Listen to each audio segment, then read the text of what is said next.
life is bad? Let me tell you a story. Okay, let me tell you a story. See that back there? That's a suitcase. On Monday, I drove 3.5 hours to go visit a guy because he's in the Army and he just never could come visit me. Whatever. So I drive out there to go spend time with him and be close that I can see him every day for 5 days. I come over, he makes me dinner the first night, burnt the dinner to a crisp. Nothing against it. Most men can't cook. Not surprised. So I was like, you know what? I'm going to make dinner tomorrow night. So tomorrow, the next day, I just go drive around and I go grocery shopping and I get like $30 worth of groceries to make like a chicken garlic parm dinner. I go back to his place. For 2 hours, I am cooking so that the house smells good when he gets home and that he has something hot and ready to eat when he gets home. So I make this dinner. I prepare it in the oven. He doesn't want to eat when he gets home right away, which, like, whatever. He's like, I'm going to go work out and then I'm going to eat. And I was like, cool. So he goes and works out. He comes out and we eat dinner. Does not say thank you for cooking the food. He does not say thank you for buying the food.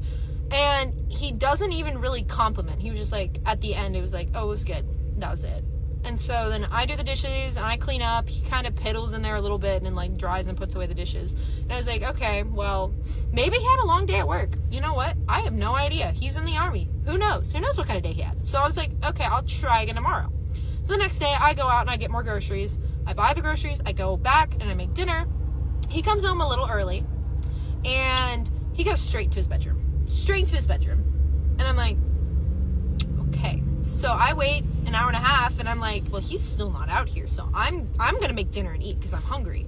And it's like 6:30 at the time. And I was like, okay, I'm making dinner. So I make a quesadilla for me. I make extra and put it in the microwave for him. He comes out like 45 minutes later after I finish eating. I've already washed my dish and put it away. And I'm just sitting on the couch talking to a friend.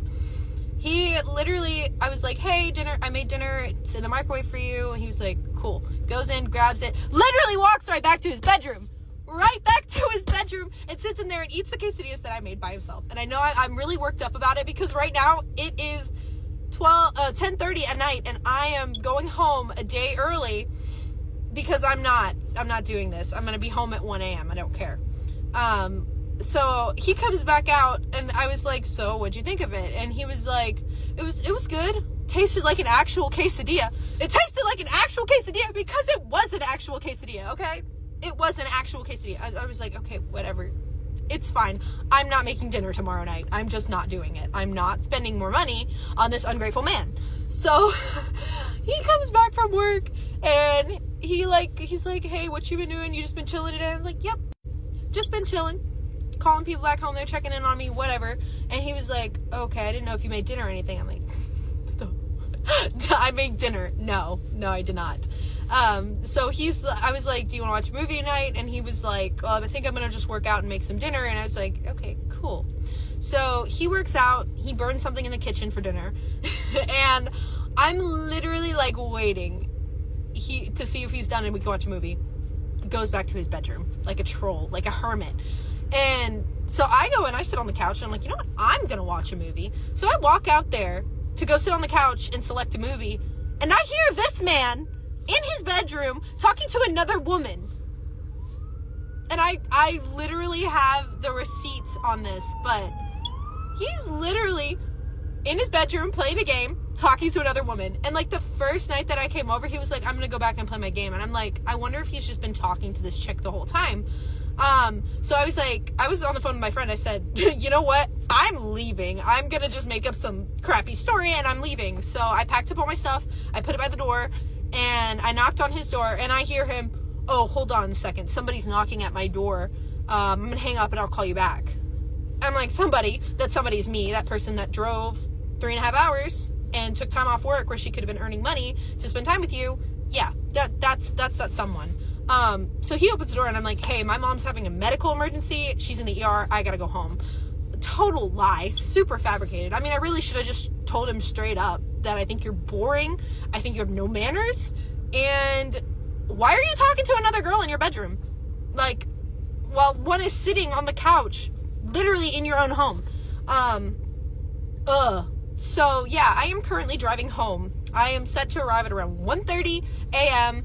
back in Mississippi. I'm so sick of dating. I'm so sick of dating because I don't know what it is about me, but I just attract the douchiest men. Like, the douchiest men. And this is terrible. At least I have enough self-worth, I think, to leave. I'm not going to stick around. But, like, at the same time, why does this keep happening? What did I do? What did I do wrong? I was never messy. I cleaned his house while he was at work. I swept the floors. I cleaned the kitchen. I cleaned the plastic he burnt off his stove the night before. I cleaned his bathroom. Like, what am I doing wrong? And I'm like, I might be doing too much, honestly. I might be doing too much. It's not that I'm not doing enough. But, like, I'm a traditional kind of gal. Like, you open the door for me. You carry my bags. Like, you say thank you if I cook for you. You should want to spend time with me. Otherwise, I don't know why we're even considering dating. Like, this is just, it's bad. It's bad. Anyways, that's my rant. So if you think your dating life sucks, mine's probably worse. It's not that bad because I always get out of it, but, like, this keeps happening. This keeps happening. And this one is the worst because I actually drove here. He would not even come to visit me. He would not come to visit me first. And I drove here. I spent my gas. I spent my money on groceries. I spent my time cooking and cleaning. And yeah, this is what it has amounted to. So I blocked him, so he's hopefully not going to see this video. But if he does, dude, you got to step up your game because you suck. You are boring. We're so boring. And you need some serious manners, and I don't think you're ready to date because I don't think you know how to treat a woman, or you're just a player and a cheater. So, yeah, I'm disgusted with dating. So the next guy that takes me on a date better impress me, or I might be an old hag that lives by herself with her farm animals. I'm just like, ah! I was literally shaking when I knocked on his door and I was picking up my bag sleeve because I was, like, so upset. I was like, this is bad. This is bad. So, yeah. That is my fun story. I wish it was fake, but I don't even think I have the creative juices to create something like that in my head. But, yeah. Dating sucks.